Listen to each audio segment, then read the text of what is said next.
capitalist. We weren't really operating in a capitalist mode. We were very socialist. Like we're all like communist. Ideologically, it does not make sense, like because we're actually censoring the right, not the left. Because everyone on the right wing will be like, "Bro, it's okay to say, you just gotta tolerate it." The left would be like, "No, I'm not gonna tolerate it. I need it censored, or else I'm not gonna be in the conflict." So it does serve the right. It's true. There is a bias. Man, I just can't believe it. You're telling me Twitter is biased against the right? You gotta be kidding me, right? I mean, all these reputable news sources have told us time and time again that Twitter is not biased at all. USA Today, the Washington Post, The Hill, they all said it was proven.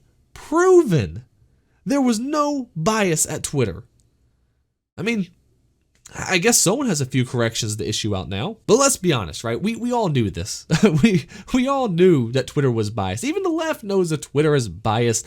Well, let's be real here. All these articles that the mainstream media kept pushing out were nothing but cover. It was nothing but to cover up the fact that all these Silicon Valley companies are, as this senior engineer at Twitter has admitted, commie as F. And you know, it's videos like this which are why I constantly say Project Veritas might be the only journalistic outlet left in this country. While every other outlet's just being handed their scripts and telling us not to believe our lying eyes, James O'Keefe over there at Project Veritas is dropping bombshell after bombshell. It is no wonder why the left hates him so much. It is no wonder why Twitter actually banned him off Twitter last year. They're afraid. The left only maintains its power so long as they're able to hide what it is they truly believe and hide what it is they are truly doing behind the scenes. Like all Marxists, the ends justify the means, which is why they have no problem banning people on the right for misgendering, while people on the left are able to actively call for violence against a Supreme Court justice.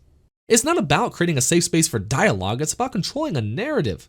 They just cannot stand any opinions other than their own, mostly because their whole ideology only exists through the presupposition that all those who oppose them are not just wrong, but actually evil.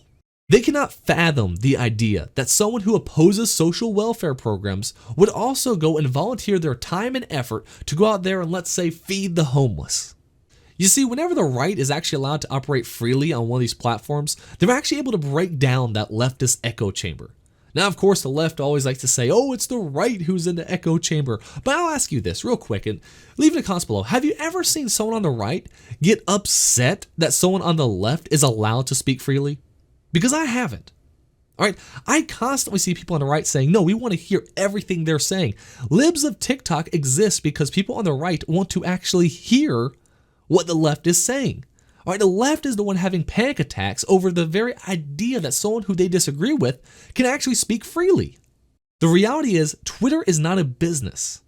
It is a political arm for leftist ideology, and Cyru here in video even admits to this. Like, everyone gets to do whatever they want. No one really cares about like OpEx, like capitalism will care about numbers, will care about like how to make the business more efficient.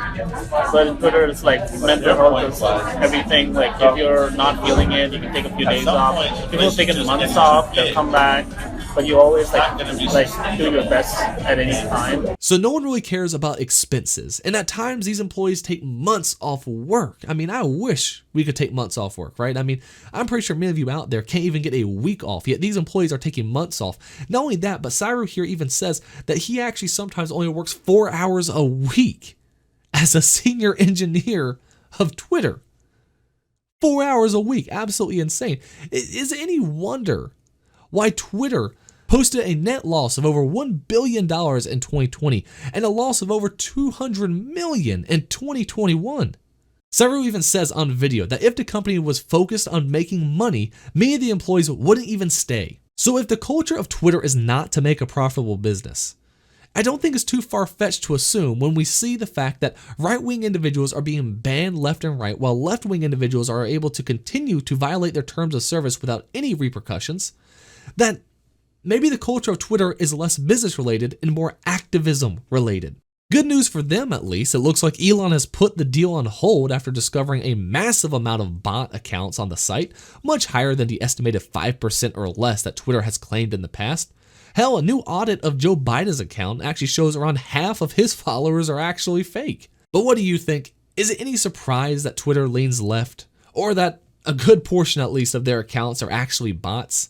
Leave in the comments below, what do you think about all of this? Please, I'd really love to see it. As well as, of course, if you've enjoyed this video, hey, please leave a like, subscribe for more content like it. Either way, thank you so much for watching, and I hope to be seeing you again real soon.